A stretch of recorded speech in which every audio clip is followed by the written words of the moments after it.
আজকে আমি তেল পটল করব। তার জন্য আমি পটলগুলো পরিষ্কার করে ছাড়িয়ে রেখেছি। আমি মাঝখান থেকে একটু করে কেটে নিয়েছি।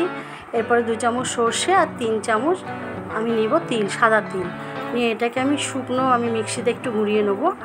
নিয়ে তারপরে আমি এটাকে জল দিয়ে আবার পেস্ট করে নেব। শুকনো একটু গুঁড়িয়ে নিলে ভালো হয়। এটা মিক্সিতে পেস্ট করে নিয়েছি।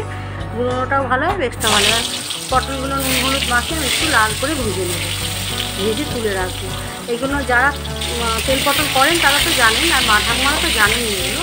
আর যারা করেননি কোনোদিন, নতুন রান্না শিখছেন, তারা এইভাবে করবেন, খুব ভালো লাগে। গ্রেভিটা দিয়ে শুকনো ভাত দিতে খেতে দারুণ লাগে।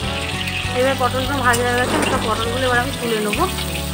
তুলে নিয়ে এর মধ্যে আমি কালো জিরে ফোড়ন দেবো। সব পটলগুলো আমি এইভাবে ভেজে নেব। এবার কালো জিরে ফোড়ন দেবো।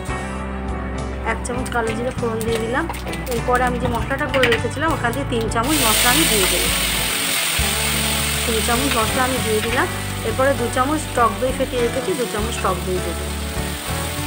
এটাকে ভালো করে একটু নাড়াচাড়া করে একটু কষিয়ে নেবো। এরপরে খুব সামান্য আমি একটু হলুদ গুঁড়ো দেবো, আবার একটু কষিয়ে নেবো। আর নুন, যেহেতু পটলে নুন মাখিয়েছি, অল্প একটু নুন দিলাম আর 1 চামচ চিনি দিলাম। দিয়ে এটা ভালো করে আমি এটাকে কষে নেবো। নিয়ে এবার পটলগুলো ঢেলে দেবো। পটলগুলো একটু কষা হয়ে গেলে আমি খুব সামান্য জল দেবো, কারণ এটা তো বেশি জল হবে না, পটলগুলো ভাজা যেহেতু, খুব অল্প জল দেবো। দিয়ে একটু আমি 2 থেকে 3 মিনিট, আর এটা লো ফ্লেমে করবো এখন আমি 2 থেকে 3 মিনিট আমি ঢাকা দিয়ে দিয়েছিলাম। এবার কটা কাঁচা লঙ্কা দিয়ে দিলাম। দিয়ে আমি নামিয়ে সার্ভ করে দেবো। ভালো লাগলে লাইক করবেন, শেয়ার করবেন, কমেন্টসে জানাবেন আপনাদের ভালো লাগলো কি না।